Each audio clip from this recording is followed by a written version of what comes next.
that's how I kind of got a hold of you, and then yeah, and so for those who are watching, I've been trying to get a hold of you for a while now, and it just happened that you were in the Yeah, neighborhood. mate, cool, Yeah, mate. Yeah. I actually told someone yesterday. One of my good mates has said, "Oh, I got someone coming in." I go, "He comes from the Central Coast, but he's in Rouse." He was like, "What are the odds of that?" Because no one knows where these areas are. Yeah. So it was pretty good, but yeah, I guess I wanted to touch a little bit about just being the Wimp to Warrior, which Yep. obviously even prior to knowing you, the president of Wimp to Warrior, I knew about the Wimp to Warrior Yep. program and a little bit about it because some of my mates that own gyms they were running that program as well, and also I think you're president of IMMAFA as Yep. well, In yeah, Australia. in Yep. Australia, yeah. But what's your kind of history with MMA Yeah. yourself? So I boxed through school. I went to a Catholic school in London, West London. Um, Pretty crappy area and stuff, and there was no money for sport. There was no team sport as such, and it was literally we had boxing. So I started boxing as a kid, and then when I left school, I kind of looked at different martial arts for a while because I enjoyed it, but being taught how to punch properly and strike properly, and then looking at karate and taekwondo is like it's almost going back in time. It's like it Mm. didn't make sense to me. I looked at judo for a while. A friend of mine was a black belt in judo, but nothing really kind of stood out to me. It was too traditional. So yeah, so a couple of years later, a friend of mine, her brother had started. He just got his black belt in a system called Choi Karate, which was a derivative of Choi Kwando, which originally came from Taekwondo. And basically, Master Choi broke off from Taekwondo. He was the international director of it at the time, and he wanted to create a style that was more fluid and more adaptable for street. So he went to the US, and sports scientists 10 years later he come up with this system where the striking was very much like boxing, very fluid, had clinch work in it, knees, elbows, and all the kicks were really practical. There was no locking movements, and I loved the look of it. So I started training with him, and I was 19 at that point. Is And that then is that common around the world? The variation? not really, Not no. really, I yeah. mean, Because there's I've never really heard too much yeah, about it till you there just is mentioned there it. Choi Kwando is the name that most people know of, Hmm. but they call it Choi Karate in the UK. I don't know why I hated the name because I hate that association Yeah, with yeah, yeah, karate, karate, yeah. especially back then. This is going like 1991, and people are like, "You doing karate?" And I was like, "It's not," and I have to explain it all every time. Mm. Anyway, so I Mm. used to just call it Choi. So, but yeah, I stayed with that, loved it. I got my black belt, and then opened my first gym just outside of London in 1995. And then that went really well, and I ended up doing that full time, which was pretty much unheard of back then. I had a really big group of students, adult classes, kids classes, opened up in a second venue, and I was literally living the dream. I was training. I was working about 8-9 hours a week, and that was my full time occupation. I spent the rest of the time training in the gym myself, and going to the cinema. I used to piss my mates off. A couple of mates were one of my best mates. He was a prison officer in the jails underneath the police stations. Yeah, So he'd look after them and then transport them to jail, yeah. and it was a horrible job. And I used to have this running joke. So I love watching movies. So I'd go to the gym, work out in the mornings, and then I'd go and afternoon matinee somewhere in London, and there'd be no one in the cinema, Yeah, yeah, and yeah. I'd call my mate up, and sometimes he wouldn't answer because he knew what I was doing. Tim, what's up? Oh, and he'd like, some bloke just spat in my face, or he's pissed in himself, fucking in his job, and all this. Oh, hold up, and then I'd rustle the popcorn or something. Hold up, and I'd eat a little bit. Crunch The it, movie's starting. crunch of the I've got to yeah. go. You prick. So it was great. I loved it. Yeah. And then, but it got to a point. I had my club for 4 years, and in that time, we were always like looking at new styles and trying to, because we're such a modern art. We were looking to always try and improve it. Mm. And then the UFC, started, and the couple of the Gracie cousins came over to London because there was no jiu-jitsu in UK or in. What was the time? What was the time period? So this is not long, probably 97. Yep. Came over to London, and they were part of this seminar, and it was all high-level black belts from different arts come along and train together and show them what they got.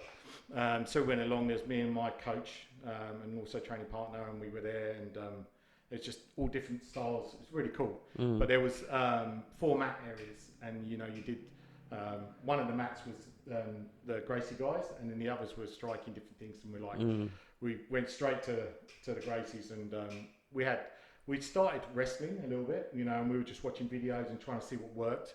And then, these guys were like, oh my God, this is amazing. These guys, they really showed us the holes in what we thought was at the time, a complete system for streets. I used to do door work in the UK as well. So I thought that my art was pretty much solid. But to have the holes and not have that full understanding of the ground game was a real eye-opener for me. So we stayed on the mat all day. Everyone was moving around. We just stayed with these guys. Stayed in touch with them. They offered me, they were opening an academy up in Switzerland at the time, and they were looking for guys to transition and train them to get their purple belt and open schools in London. But I wanted to take all that and add it to our own style, which we did. And we started training and grappling and wrestling. And we were the first whole MMA system in the UK. Wow. Yeah. And it was called Pro Mai. And that's what we just trained. And, we had no real facilities. Me and my old coach, my training partner, we used to hire squash courts. Oh, right. Cages. No one even had full-time gyms. Yeah. We'd hire clubs and halls and stuff. And we bought mats, and we'd put these mats down. I was going to say, you'd have to mat the whole thing as well. We'd put a dozen mats down. Yeah. And then we'd go in with our 4-ounce gloves on, and we'd just beat the crap out of each other for 2 hours. And we'd see something, let's try that. And we'd train it all week, and then we'd spar live. With 4-ounce gloves, it's ridiculous. And every week we'd have busted lips and black eyes, but we loved it. We were young, stupid. But that's how we learned. We just trial and error. And then I used to enter competitions. Back then it wasn't called mixed martial arts. That term hadn't taken root back then. It was or MMA, and it was just kind of open competitions. So all stars would come down. So I started entering these amateur comps, and basically we just test out. These new moves. I'm going to try this position, and we just try it live in comps. And we just kept refining, and that was how our system started. I had half a dozen amateurs, and I did my first pro fight in London because I was moving to Australia, and I was never set out. I never wanted to be a fighter, but at that stage, there was no system proven. It was very, very much. It was striker versus grappler, wrestler versus jiu-jitsu. No one had a whole system at that point. And we were really trying to get a system that was complete. So we always wanted to test out what we were doing. And then, so I was supposed to fight in September, it fell through, my guy dropped out, and then it was October, another guy fell through, and then just before, it was a few weeks before I moved to Australia, they called me up and said, I was light heavyweight, and they said, we've got no one. I really wanted to get a pro fight before I left, because I knew Australia was very much behind the UK back then. And anyway, they called me up and said, look, we've got a heavyweight guy. His opponent's dropped out. It's James Thompson. And I don't know if you know James. He went to Pride. Okay, He was, at the time, he fought Kimbo Slice. Oh yeah. I know Pride and I know Kimbo Slice. Exploded. Yeah. And he was massive. I mean, he failed the weigh-in twice, and they still let him fight 120. And I was under 100 kilos. Yeah. And but that was he just ragdolled me. But it was great because I wasn't there to. My purpose at competing was never. My sole purpose is to get my hand. It was to learn. Yeah. And learn from what does and what doesn't work, and also learn from mistakes from coaching as well, because we were cornering ourselves and coaching ourselves, and because there was no one else to bounce. Yeah. So it was a great experience. And when I moved to Australia, I carried on teaching. I was teaching in Redfern because I was living in Surrey Hills. Yep. And I had half a dozen guys to a dozen guys, depending on what day it was. And I hired a room in the PCYC in Redfern, and just these old smelly mats, and just to keep active. And all these guys were hearing about I was teaching, and they come down and I used to teach them the basics and we'd spar and stuff. It was great. Mm. But then I blew my back out, so I was saving up to get my first gym, and I was working a building site, and I blew my back, and it put me out for 2 years. So so that's always plagued me since. But it's I got back eventually, and that's pretty much my training history in a nutshell. But I've always carried on training, evolved. I've got a 4th degree black belt in our ProMy system. I got my 4th dan a couple of years ago when I went back to the UK. And I've got a black belt under IMMAFA as well now, because they're starting to recognise people through mixed martial arts and they've got their own system, which I'm sure we'll talk about anyway. But yeah. So I don't know. Well, it's crazy because obviously, especially in London and that part of the world, right? Boxing's in their blood. Yeah. So it would have been such a crazy evolution to see even where it's at now, right? With all the English fighters coming out of there, like MMA fighters, and boxing is still very strong there, but equally there's a lot of mixed martial artists coming out of there now and trying that as well, eh? But and then obviously you kind of went from there, from coaching into kind of with IMMAF and whatnot. How did you kind of get into that aspect of it, of being part of like the president of IMMAF Australia? Well, that's only happened in the last. I got involved with IMMAF 2 years ago. Yeah. And they've been around for sort of 3 or 4 years beforehand. Yeah. But I'd never heard of IMMAF, and I've been in the industry for at the time 25 years, and I was like, this is crazy, and I was asked to go and meet the current president of IMMAF up in Brisbane, and I talked to it, and they approached me because the success I'd had with Wimp Warrior, and they thought that I'd really be able to help with marketing it and expanding it, and I was happy to do that. But then as I found out more and more about IMMAF, and then I went to my first Worlds in Bahrain 3 years ago, I couldn't believe what IMMAF was.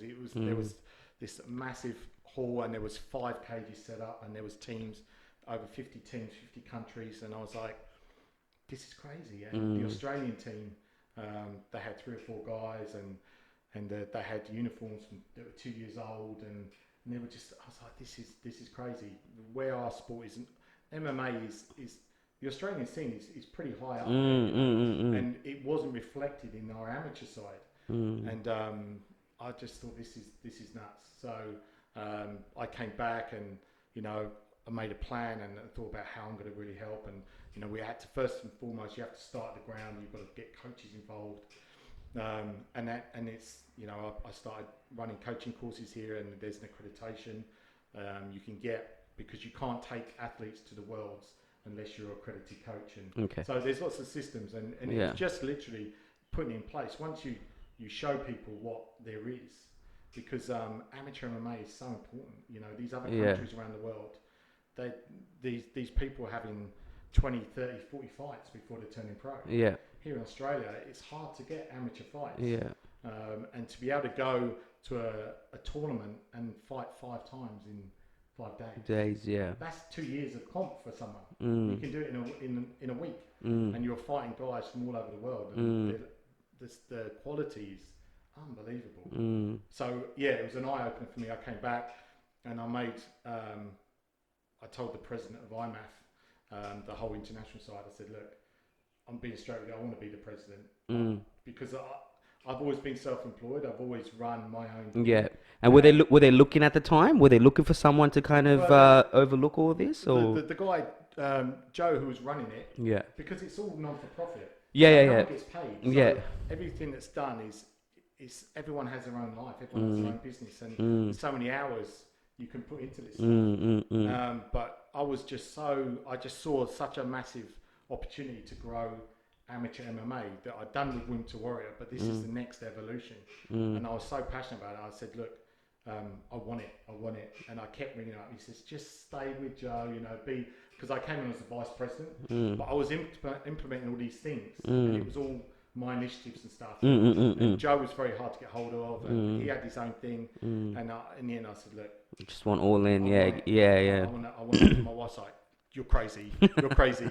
You know, at the time I'm sleeping at my gym in Brookvale, and I'm running Wimp to Warrior, and she's like, when are you going to do this?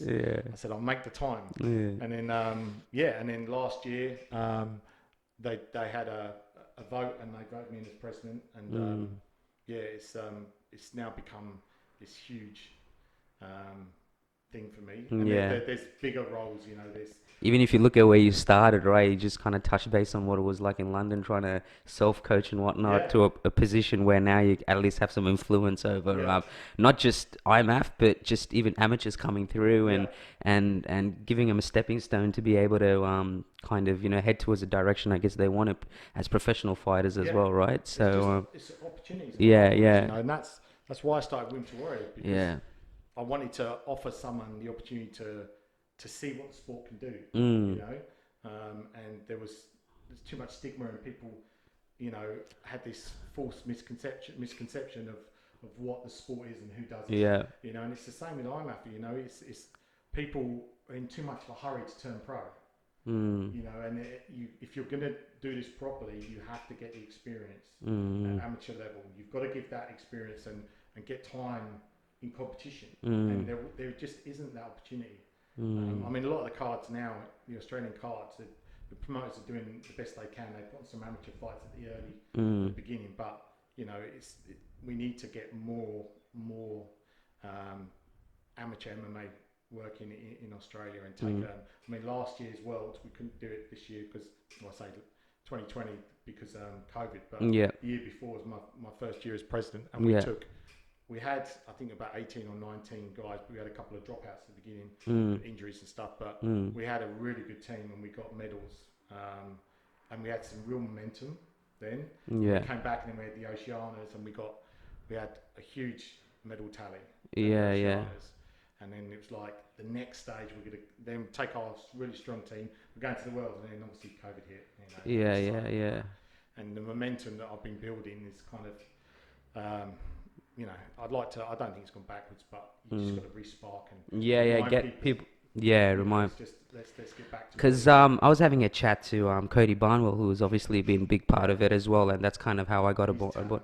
And he's obviously gone pro now, and it's just funny because every time I chat to him out of nowhere, he's got a fight, and I'm like, Cody, I want to come do some promo work, because I'm like, dude, it's like you're fighting every week sometimes, you know. But when I had a good chat to him about it, one of the things that I said was so cool is that even as amateurs, you know, you got the fighting, you got the experience, but to go overseas and put yourself in an uncomfortable position of being somewhere else, but then you kind of get to see the world as well, and just kind of go to other countries and be in that environment. And he was telling me about Bahrain and that consecutive days, and I remember I was like, man, I'm like, here it's like, you know, everyone, you know, it's got like 8 weeks, and you know, it's like the stress and balls before the fight, whereas you literally have a fight, and then the next day you got to be ready, and you got to make weight. And I remember him telling me about the whole process in Bahrain, and I was like, holy shit, man. I'm like, you know, you got to want it, you know, and that's kind of what it teaches you, right? Is that you got to really want it if you're going to, weeds out the guys that are just doing it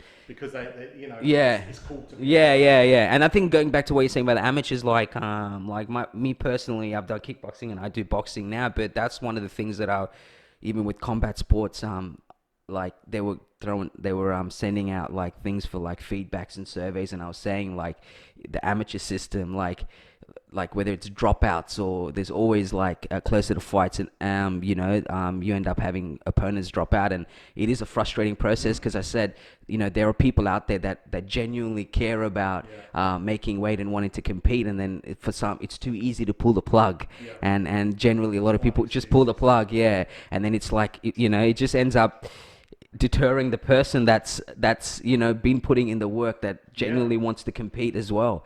So is that something that, because obviously in other countries, like you said, with the amateurs, you said, you know, 40, 50 fights, like, you know, even if you take boxing, for example, like you got probably a lot of amateurs that can beat a lot of pros, you know what I mean? Because of the numbers they've accumulated in terms of experience.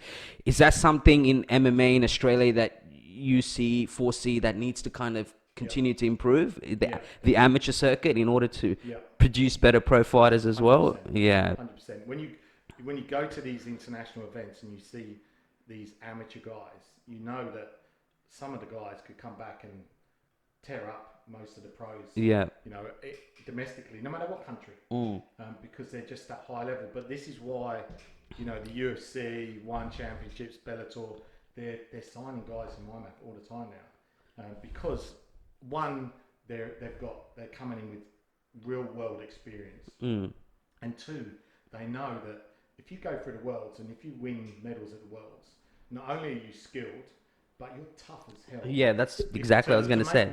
You put in work, and fight. You know, you see the guys are at the hotel. We'll stay at the hotel. You know, day one, everyone's fresh, everyone's pumped. Yeah. Day two, you're in the lift and guys are getting in and on flat lip and how'd you go? Yeah, good. I'm going back to rest. I'll make weight in the morning, and then they do it all again, and they're hard fights. Yeah. But to do that consecutive each day. Yeah. The UFC, like, these guys are just tough. They're not going to be, you know, my niece or I've got to pull out the fight. They're going to be there. They like fight, men. You know, no matter what. And that's why the UFC and these other big promotions, they love these guys. You know, and it's so. And it's good that they recognize that too, right? That they recognize that it's not just, oh, okay, he's the number one amateur and, you know, in his country or whatnot, but looking at where they've competed and knowing the system and process in order to be able to compete and win medals in those competitions, it's not fucking a walk in the park, you know? Yeah, at all. Yeah. Competing in your home town. Yeah, town. Amateur, and then going to the worlds and fighting the best guys from all around the world. You know, there's a huge difference. And so they know they're quality guys. How does the system for IMMAFs in terms of you know, you selecting Team Australia, or how does the system getting into IMMAFs, how does that work? Like how do you kind of recruit or you know pick particular fighters to represent Australia or in the national? That's the hard thing, because we know that there's guys out there that, like I did 2 years ago. I mean, we're obviously I hope we're better known now, but there's still people out there that don't know about us, and there's talent out there that hasn't been seen yet. You know, so what we do is we run tryouts, and it's just a training session, and we try and do it as all the states, and then we have coaches and myself go. We've got Brian Eversole and other great coaches, and then we just put them for a training session. You know, we do. It's kind of like what you've seen on the tough tryouts. Yeah, gotcha. You know, we do some striking with them, we do some wrestling, grappling, and then do some live drills. Yeah. So you just have like a kind of like a day for it where people can come try out, and then we just get them to register. You know, and we welcome anyone. It doesn't matter what their experience. So if we've got a guy that's not ready, we still want to see them. And then we take all the details and we can touch base. And so we're building this database. Or database, as we say. And then so we can stay in touch with these guys. Reach out to the coach. You know, last year. Okay, so you can see how their progression's going and stuff like that. We want to be able to support these guys. So it's not just about the upcoming; it's about getting people in the system and providing opportunities for these kids. You know, because 12-year-olds can start and compete. You know, it's a different rule set. There's no striking to the head in IMMAFA until you're 18, which is great. You know, but there's an opportunity so you can really slowly build them up. You know, and you know, the ultimate thing, and which is my big passion now, is to help this sport get into the Olympics. You know, and it will happen. You know, this will be an Olympic sport in the next 10 years or less. And to be able to train as an Olympian, you know, and train for the Olympics. Because at the moment, the World Championships basically are the Olympics of the MMA. But we just need to get that recognition by, you know. Well, if breakdancing's in there now, I'm sure we can get out of it there as well. The social media networks were the amount of MMA guys that shared that one. They're all thinking, shit, I should have been a breakdancer. You were talking a little bit about just the process and how even if they've come tried out, how you keep in touch with them. Is that some of the things that you've kind of implemented or has improved with the process with IMMAF that it wasn't there previously in terms of just like, hey, come try out, and then and then it's kind of like you piss off and you don't know anything. Whereas this time around, you kind of keep in touch and see their progression and kind of at least, you know where they're at. And if they do want to compete, kind of give them the stepping stool or direction as to what they can do to be able to come represent and compete in the IMMAFs. Yeah, I mean, that's one of the goals. Yeah. But, I mean, again, I mean, I've got guys there's coaches that are constantly training our guys. Yeah. There's Renato's one of our main coaches. Yep. And he came over. He was in the IMMAF in Italy. Gotcha. IMMAF there, came here and contacted me. I was like, yes. Yeah. Great coach. So these guys at Brian Ebersole, they're working in the background, but the day-to-day stuff is me. Yeah. And there's only so many hours of the day, and because there's no funding for our sport because we're not recognised in Australia. Yeah. Funding, which again is the next phase. Something I'm working towards. Yeah. I'd love to have 2 or 3 admin staff. Doing this kind of stuff and following up coaches but the website, the social media. Yeah. All these things. The coaching courses. Yeah. Overseeing the fight team and everything comes from me at the moment. With the coaching courses, what does that kind of entail in terms of in terms of just the processes and what they're kind of trained with, like? Sure. That's a really good question because I get asked that a lot. Yeah. Especially from coaches that've been doing it a while. Well, what are you going to teach me in a day and it's not about teaching coaches. It's about recognizing them as a coach and as a good coach and accrediting them. But IMMAF has a system of coaching that comes from the Olympic system of coaching. The guys that run IMMAF are all Olympians from sambo, from judo. And their systems, if you're trying to achieve to become the world's best at anything, your coaching has to be the best there is, and there's a lot of it's constantly evolving, but there's a lot of science that goes into it. They look at ways of retaining information, kinesthetic learning, audible learning, visual learning, and how to the best way to transfer knowledge to someone, and the way that people learn. For instance, I was a big one of my main downfalls as a coach was because I love what I do so much. I love talking about it, and when I'm coaching them, because I did the course myself, and it wasn't until I did the course, I was like, I talk way too much. Because when I'm teaching, I want to talk about every sort of part of it. Don't do this, and this is how it's. And you look at the Olympic coaching system. It talks about people's attention span. Kids especially, but adults as well. It's 15 seconds. You have to demonstrate something in 15 seconds and let them go and play with it, and then you bring them back, and then you adjust it. You let them go out, and there's this system of coaching, and it talks about the angles you teach, and audible cues. It's crazy, and how to, and your body language when you're coaching as well. There's so many little things. A good coach, I've been coaching since the mid-90s, and I learned so much on this, and I still remind myself, like I was coaching this morning, and I was teaching a leg triangle, and I was constantly reminding myself, speed up, I'm talking too much, and it's made me a much better coach in the course myself. So it's not about teaching someone, checking that they can teach an armbar or a leg triangle. I mean, we need to check that. They need to be able to. We have a system of syllabus now for each level of MMA for IMMAF. But the main thing is sharing the knowledge from the Olympic system of coaching with coaches and giving them the tools to become even better. And then saying, you're an accredited, globally recognised IMMAF coach now. You can put that on your CV. You can advertise that to your coaches. And then continually educating those people. There's different levels they can go through. So it's a real, and as a coach, you get your black belt, and it's like, what do you do when you get your next down? And it's just a matter of continually training. You get your next, and when you become a coach, often you become the island. You've got your students. You might train with someone every now and then, but coaches were students, and the reason we love martial arts is because we like evolving and learning. Well, most of us do. And to have a system where we can continually learn and evolve as coaches is I think it's an amazing system, and you know I get really excited about if there's an evolution or there's changes to the coaching. I'm like, what is it? Because it's probably something I don't know. Yeah.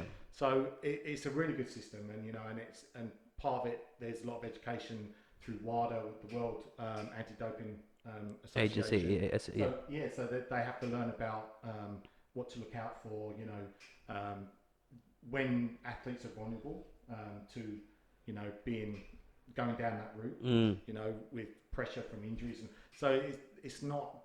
There's so much more involved with the coaching courses. I think it makes it more comfortable being a coach, having all this information, right? Absolutely. I feel like just how you coach because of the wealth of knowledge.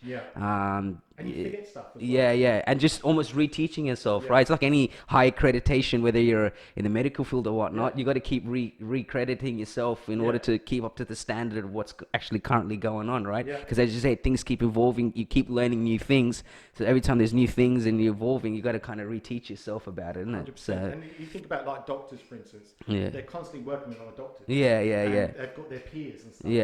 As an MMA coach, you don't have that. So much, you know? And one of the great things, the feedback I got from when I've run the courses, is everyone just loves getting together, and you normally know at least 2 or 3 people from the circuit, and we get together and we train together, and we share knowledge. I learned from running the courses from other coaches. It's a great way of coming together and just sharing knowledge. And then for me to go, look, these are some amazing ways to transfer knowledge to your athletes in a much more efficient way. Your athletes and your students will benefit from this. They're going to learn much quicker and retain information more. So that's what the courses are about. And you know, it's I love running them. They're really cool. Talk a little bit about, obviously, we touched a little bit about it, was Wimp to Warrior, and how kind of that came about, and just for I guess people that don't know what Wimp to Warrior is, and just its purpose, I guess. Well, so Wimp to Warrior, I created Wimp to Warrior over 8 years ago now, and the reason I started it was it's kind of twofold. One, my back injury I was back training, and I was coming up to my 40s, and I really wanted to compete again. I wanted to have one more, and then my back went again, and I was like, I was so frustrated, and I wanted to, and it used to frustrate me because I opened a gym called Platinum Extreme in Sydney, in McMahon's Point, and it was the first it was the first premium MMA gym in Australia where, you know, we're trying to bring new people into the sport, you know, white collar workers and stuff, all the kind of people that weren't joining MMA at the time, and I really wanted to give them a facility where they can come train in clean environment, you know, have a nice shower, hang your suit up. You know, so I joined that, but it was a constant struggle trying to get people through the door, you know, and it's a constant learning process, and it was always just breaking even, or this month we lost, and I was like, God, why can't more people?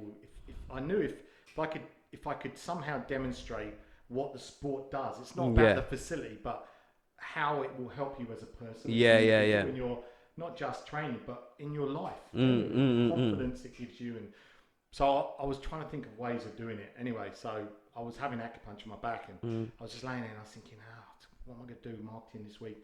And I was like, I'm just going to demonstrate.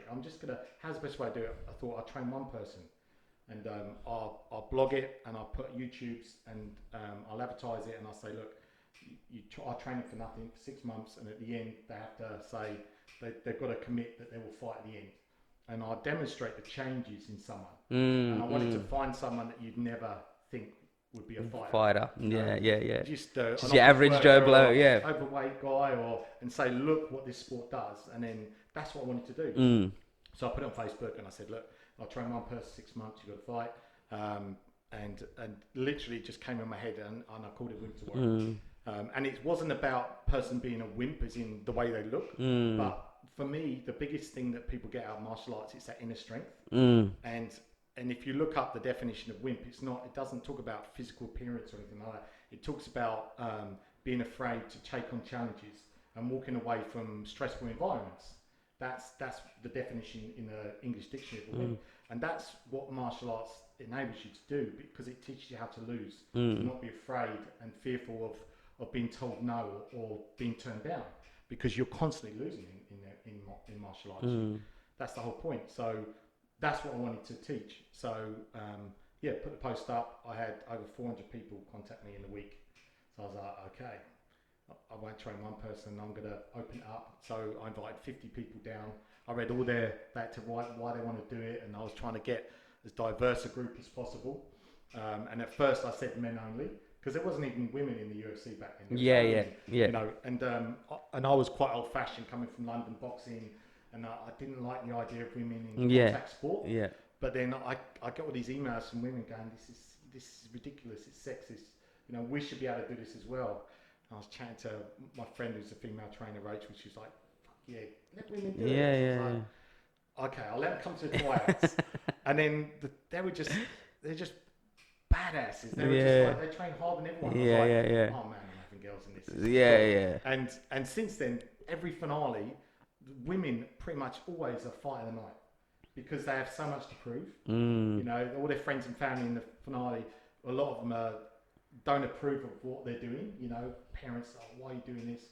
Cage fighting, they look up on Google, and so it's a platform to go, look, this is why I'm doing it, and look at me. Yeah. So that females always train harder. And so I love that. So yeah, and that's how the series started. I took on, I think it was 25 people, and I kind of traced out a program of how to do it, including strength conditioning and outdoor training, try and keep it going and mixing it up, and striking day, grappling day, and then combining to striking and the program that that's there now. I mean, it's evolved a bit, but it's pretty much the template of what I did back then, because it worked. But I didn't know it was going to work until finale, because I know you can get these guys in gyms that can tool everyone on the mats in training, but you put them in front of the bright lights, they fall apart. They don't have that mental strength to deal with adversity, and I've seen it so many times. So I was so nervous at finale, because these guys were there and all their friends and family. It sold out in Norths, had 500 people sell it out, and I had a couple of the local press there, and I got a lot of stick leading up to it from other coaches and people in the industry, and fighters as well. They contact me going, this disgrace, you know, you're showing up. What we do, we train hard. You shouldn't be able to fight in 20 weeks and all this. And I was like, it's not about, I'm not trying to create fighters. I'm trying to expand the sport. And if more people are doing the sport, more magazines are going to be sold, more pay-per-views, more gyms. Everyone will prosper, but you have to build grassroots. You have to get people to have. I guess it gives people a more deeper understanding of the sport than just, oh, I'm an athlete, I want to fight. It's combat sports, but it's just more how it evolves people's self-being, like the insides, right? Yeah. People walk differently. Yeah. You know, the people, and I always talk about when the people first walk through the door for tryouts. You know, they're so nervous, they're on the floor and they're throwing up and they don't know what to do, and you know, and then it's a process. It doesn't happen overnight, but it's a process. The program is built and designed, so there's stages of as they evolve as people. You can't just start sparring and putting on pressure because they would just fold.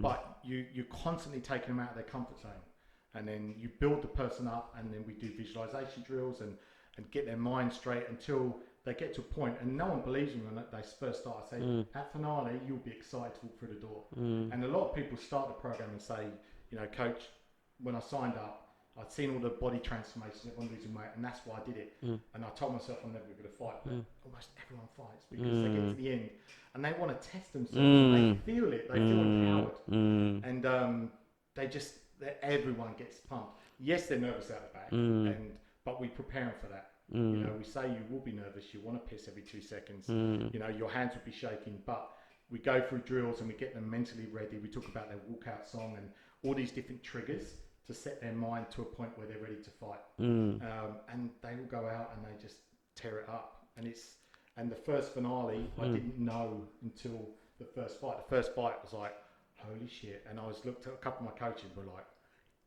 yes, this works. And then by the end, like every fight was amazing. And then it just kind of blew from there.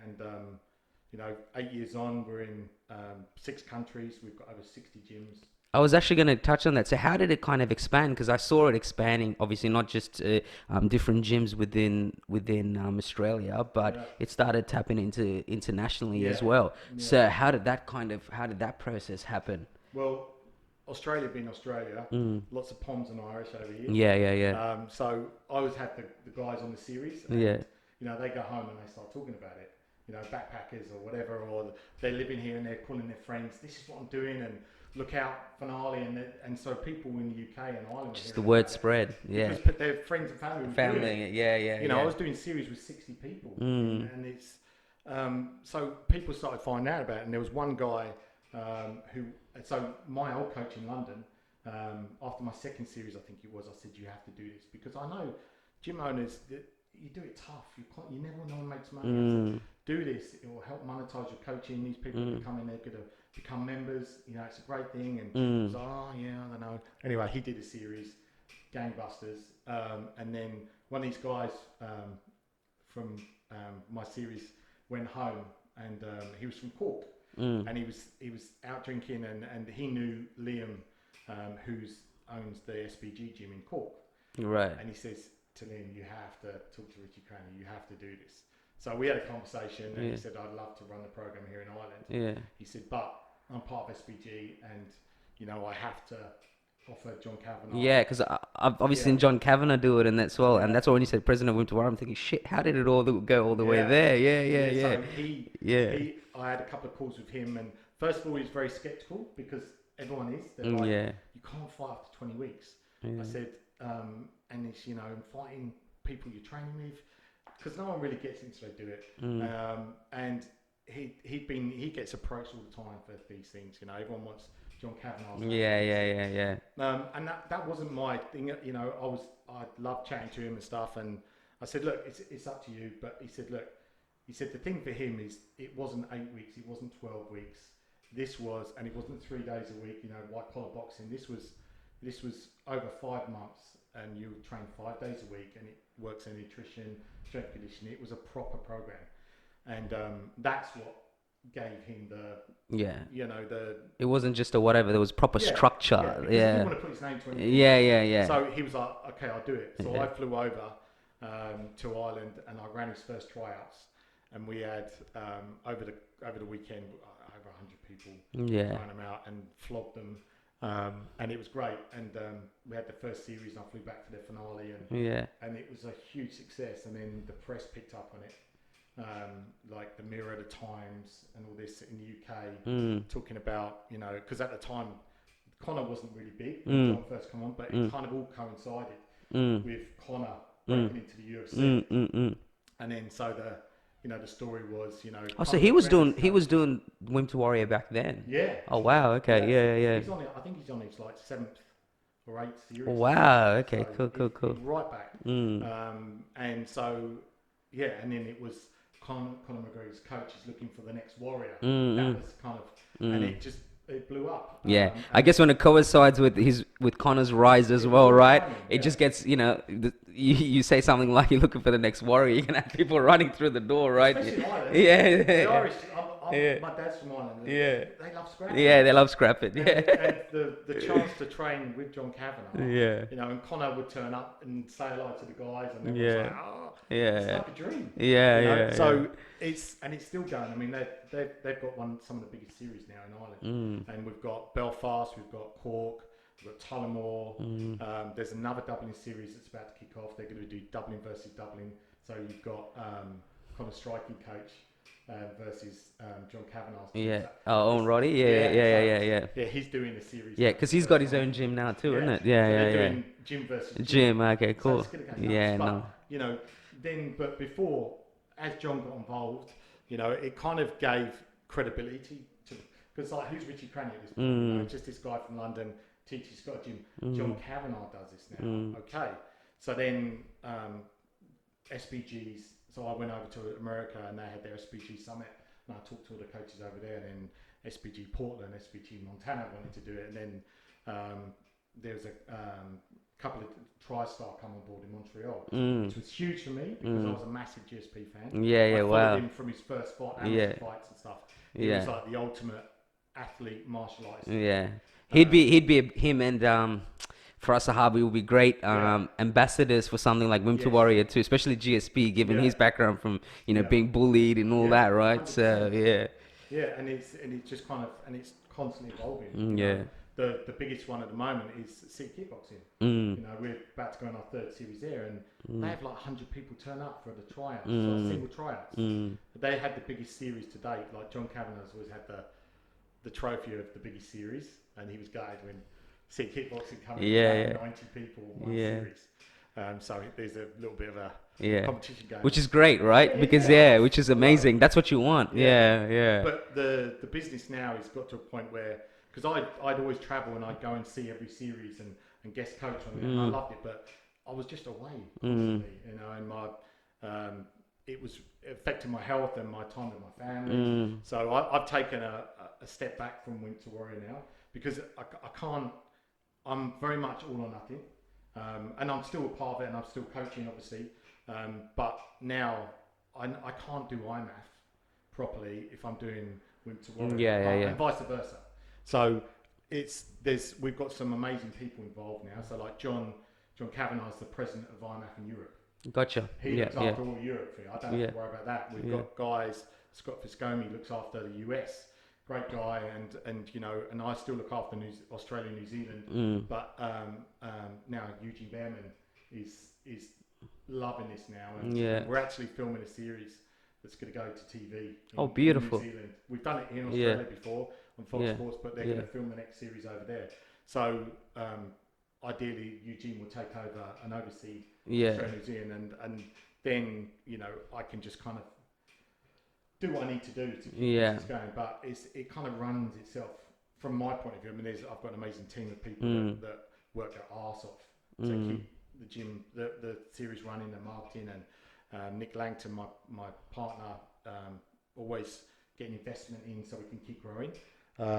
But now, for me, my next goal is growing Australian MMA and getting MMA into the Olympics. I want to be part of that. If I can do that, then I can die happy. Really. There's nothing else I can do for the sport at that point. That would be the pinnacle for me. So that's and like you said, it's not far off, right? It's slowly getting recognised at that level. So it's just a matter of time, I guess. It's politics. There's combat sports that have been in it, and for us to go in, one has to come out. So, and there's some really influential people from those combat sports, and they're really against us. So it's a long process, and I think the amateur side of MMA, and there's a new project that I'm going to be working on soon, which I'd happy to chat to you about. But I think is the next evolution of amateur MMA, and I believe is the difference it's going to get MMA into the Olympics. I don't think it's gonna. I think we'll always be pushed back with the image of our sport being cage fighting, and no matter, there's nothing we can do to get away from that image, unfortunately. And that's just such an easy. You could touch on that. It's something that I've been working on for a while, and I know for a fact, because trying to grow the sport, and from when I first opened my first gym in Australia, the amount of hassle I had to get the DA approved. I had to go to council meeting after council meeting. I had locals in there saying, we don't want this in our street, blah blah blah. Our house prices are going to come down, our cars are going to get broken into, and it's like, holy shit. And it took me so much money to get this gym open, and the day I opened it, I had people in the car park of my gym with placards.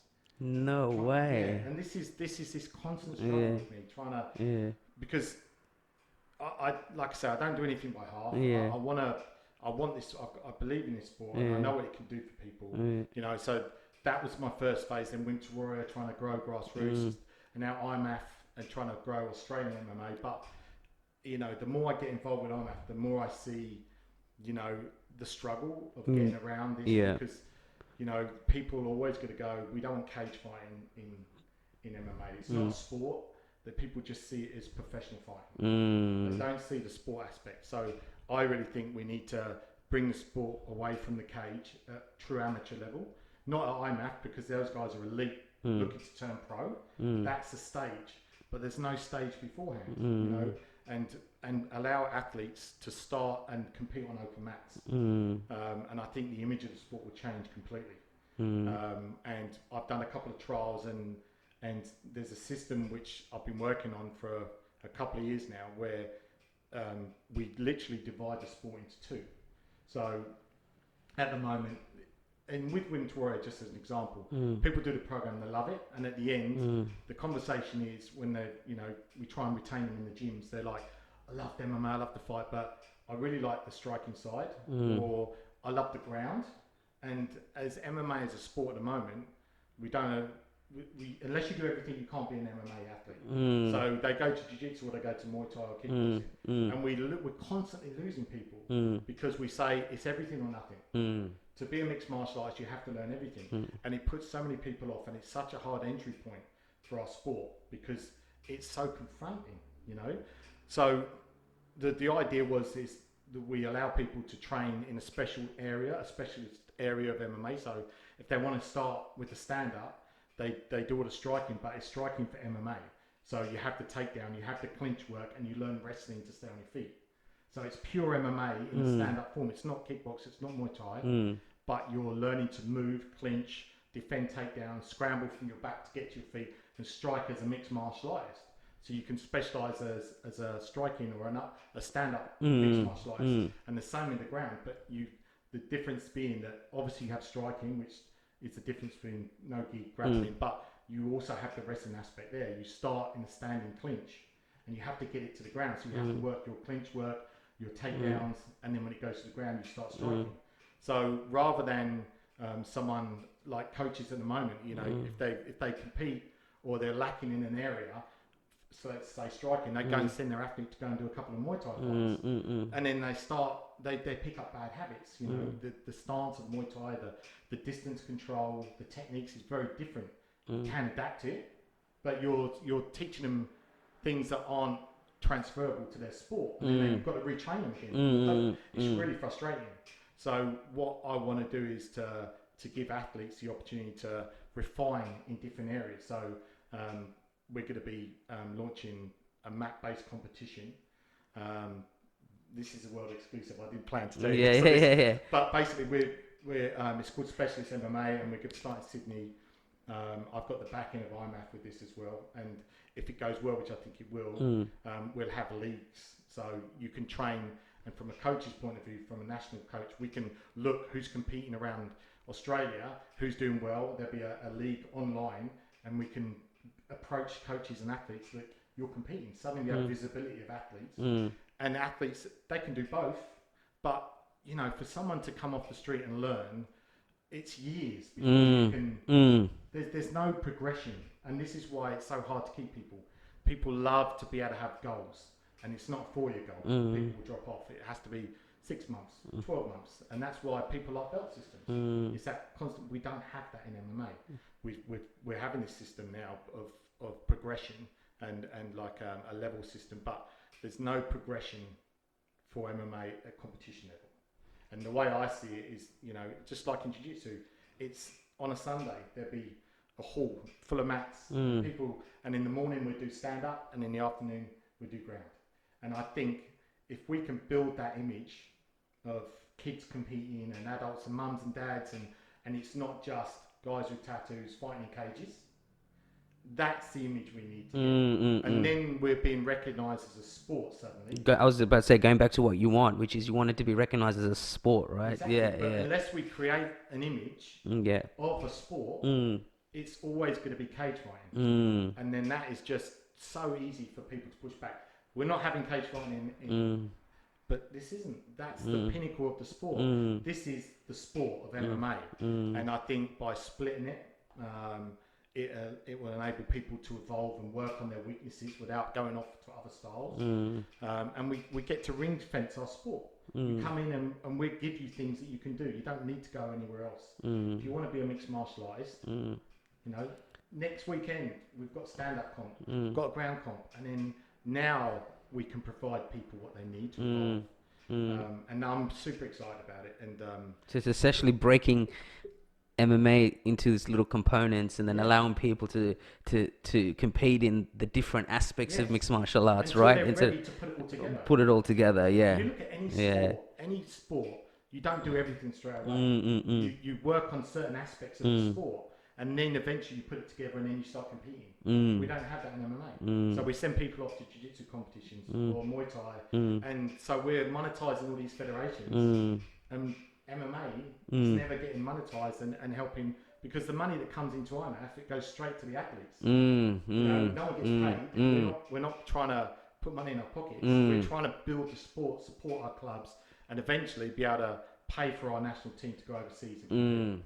That's the dream. But we need to have people competing, and we need people to stay in gyms. And so I believe it's the answer. And like I say, I started a forum a couple of years ago, private forum, and I had obviously John Cavan. I had a couple of coaches from TriStar. I had Duke Rufus in there, and I basically explained it all to them. And I said, don't tell me anything, just go away and think about it. And a couple of weeks later, we come back, and they were like, that's amazing. This is what the sport needs. So it's just, and with COVID, slowed it all down.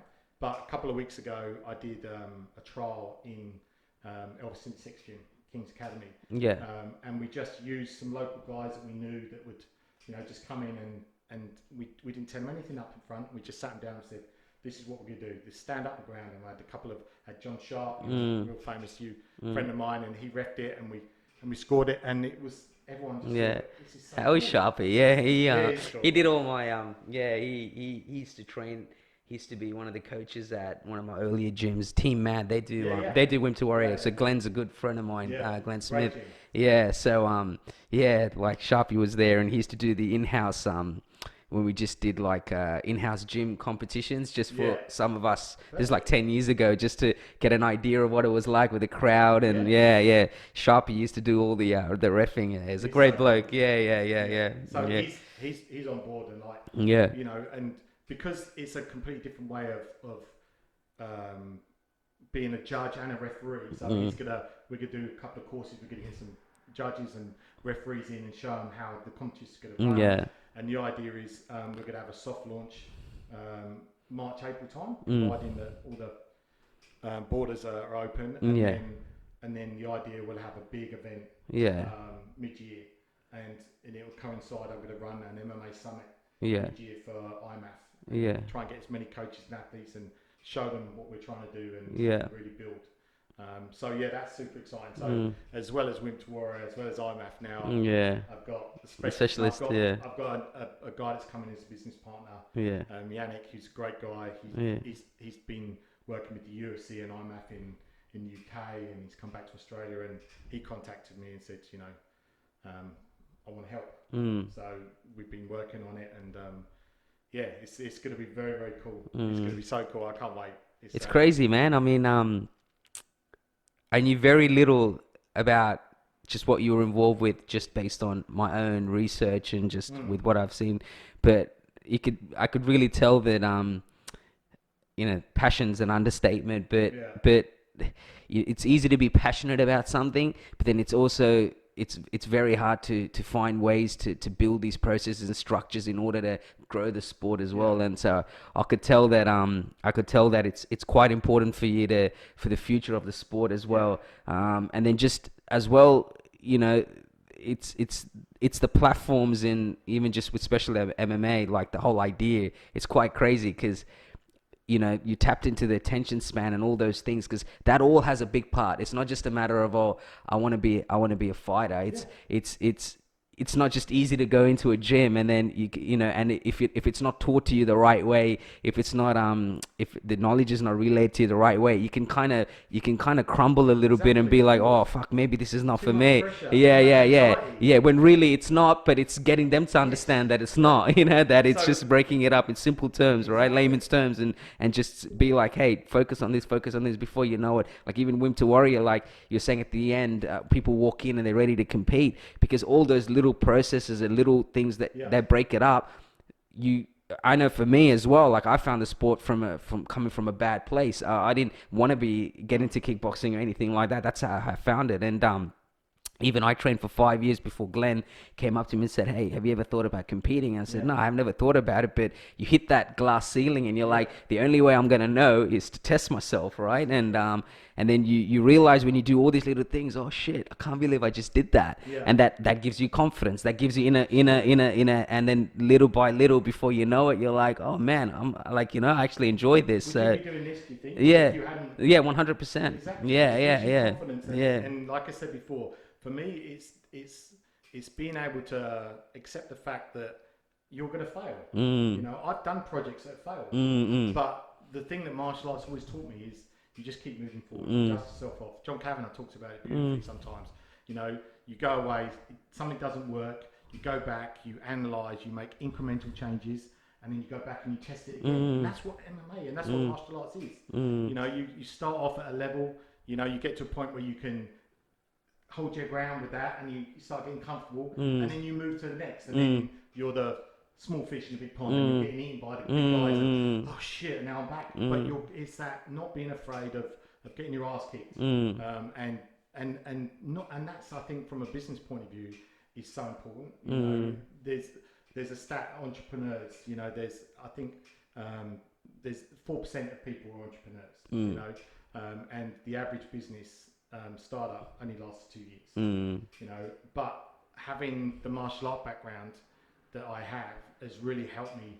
You know, I don't necessarily see myself as an entrepreneur, but people call me it because I've started all these different things. But for me, it's a natural process. This is what I love.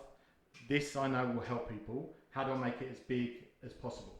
And that's what I do. But the martial arts has taught me so much. I left school. I went to an average school, but I had dyslexia and ADD but no one knew it back then. And I was put in the dumb class, and I left school without a single qualification. I read my first book in my 20s. And it wasn't until, you know, I found martial arts that I knew that I wasn't an audible learner or a visual learner. I was a kinesthetic learner. I have to touch and feel. Then once I understand it, I can look at something and understand it. But you talk to me, you say, give me instructions, I can't, it's gone. You know, so, but until that point, I thought I was a failure in life. I was going to work in a warehouse or scrub floors. But then everyone is different. And martial arts allows people to get confidence and be the best they can be as a person.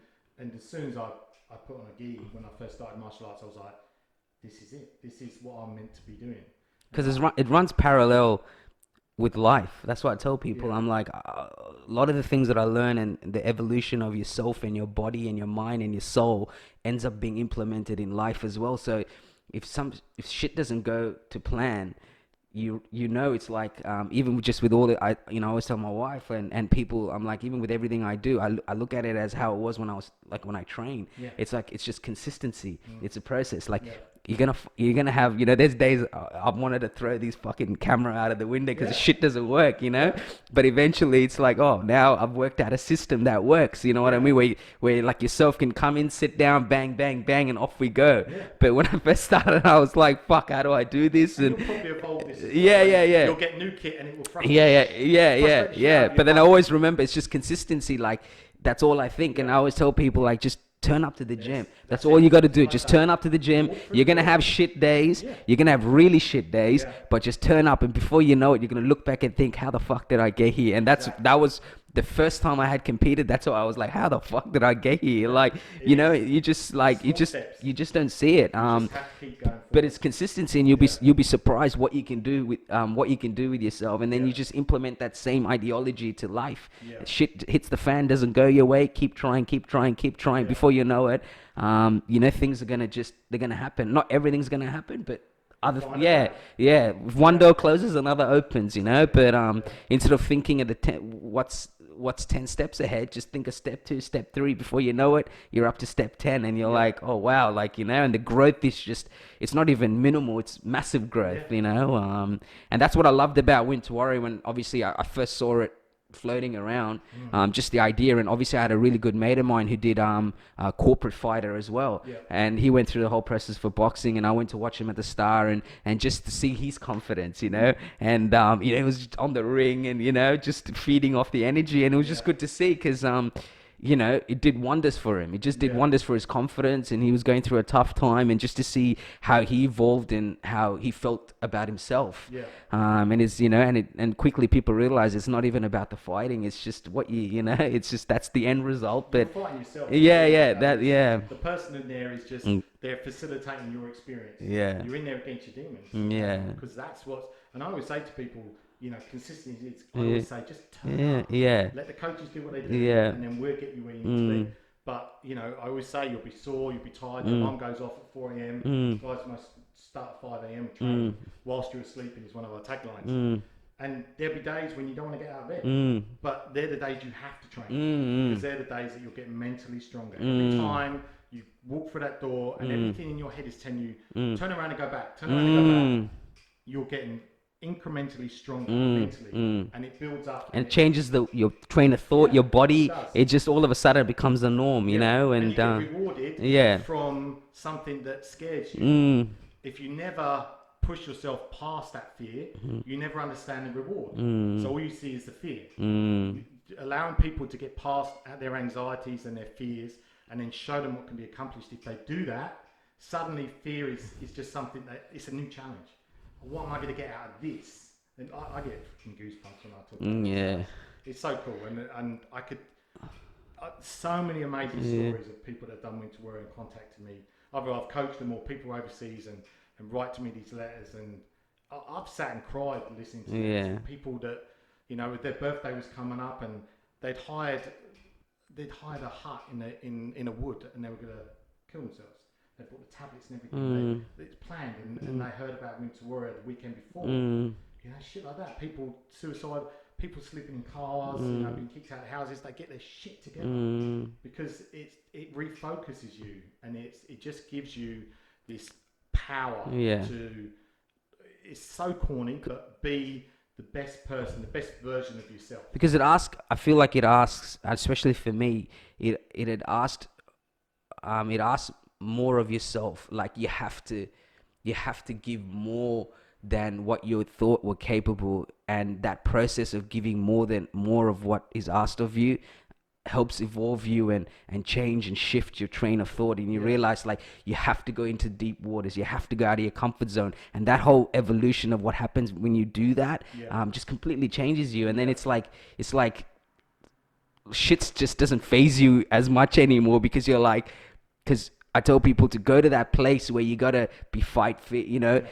It's like it asks your soul to just, you know, go to places that you never thought was possible, and that change, you know, just it like increments, like, you know, you just jump from like where you thought you were to a place where you're like, man, I can't even believe that I've evolutionized myself to this point. And even when we train, like, you know, training today, but even sometimes we talk about coming to gym, and you're saying, like, you know, everything's telling you to go back, and I always tell them a little joke. I'm like, you know, it tells you to go back till you're about 15 minutes in after the warm up. All of a sudden you're just all fucking in, and you're like, you know, you're like, thank God I came. You're like, you know, and you're leaving thinking, fuck, I'm glad I turned up, you know. The whole day you're pumped. It's just crazy. As I always say, it just takes about 10-15 minutes for your body. Once you're warmed up, you start doing it before you forget that you were even thinking about wanting to turn around and go back, you know. So we always have a joke about that, you know. But it's just little things that I've noticed. It's just, you know, it's so easy to say no, but the second you just kind of go with it, it's just, you forget that you were even thinking that, and then you come home and you're a whole different person, you know. Like that's why I like morning training. You know, it's I knew when I did Winter Warrior that to get someone to commit to 5 months, 5 days a week, if you do it in the evenings, life gets in the way. You know? I've got to work overtime, my kids are sick, or my wife's or social life. You know, but if you do it in the morning when you're normally asleep, get your ass out of bed. All you're doing is losing an hour and a half of sleep. You just go to bed earlier, and then not only do you not interrupting your day, but the feeling you have for the rest of the day. The amount of people that have like jacked their jobs and started their own businesses or been promoted. 100%. They're just everyone's like, what are you doing? You know? Apart from coming in with a black eye, but they already know by this. Oh, that's so cool. Come on, fight. But people, they just see this new energy. You know, and it's such a cool thing. Everything I do now, I mean, with my brand, that, you know, it's all off the back of the confidence that I got in the last 10 years, just, you know, training and compete, just knowing that if I could do that, then I could do anything, you know. And that's really what your mentality shifts, and you're like, because, you know, you end up doing something you're like, fucking, in a million years you never thought you would do, and then really, and I just seen other people, you know, evolve in that same way. You know, they end up just realizing, oh man, I've gone out of my comfort zone, done something, and now it's like, well, if I can do that, then there's something that keeps me awake at night. I got to do it, and I can do it, you know. And look, Rich, I won't take too much of your time. I know you got other things planned anyway, mate, but I'll come this way. I appreciate you coming through. I appreciate it. Mate, it was an awesome conversation. It was you know, I was expecting it to be really, really in depth, but it was, you know, even better, mate, just touching in all these different things. And I wish you the best, and you know, we'll talk offline, but I hope that I get to do more stuff outside of the podcast with you as well, with my brand, and you know, come to the specialist. When we kick it off. Yeah, because obviously with Mercer Entertainment, one of the things, the reason I started the podcast and the reason I started working with certain athletes doing something similar to Embedded, I wanted to do with pro athletes, and I did one with a young Ricky Cranny who had his 4th pro fight in the Tim Zoo undercard, and I wanted to work with different MMA athletes, was to kind of the same kind of ideology with you, with the amateurs and trying to grow the sport, but to give a face to a lot of these guys, and a platform, and so that people can not just see them compete, but know that there's a story behind everybody. And that's the whole idea, is just it's the art of kind of storytelling, and to be able to document the sport in different ways as well. And obviously it's just not this just the sporting aspect, but that's one component of what I'm trying to do, and that's kind of where the inspiration came from. You know, it's just been year 1, and you know, and now we're going into year 2. So I've been working with certain people. Obviously I worked with Alan, doing some little videos for him, and so, you know, Philpott. Because so my cousin owns Full Guard, and he sponsors Alan, and so that's how I got a hold of Alan. And so I've started a series called Inside the Trenches. And that kind of is, it's like a short doco, kind of a feature piece that goes into an athlete's training, into a fight, going into their pro fight.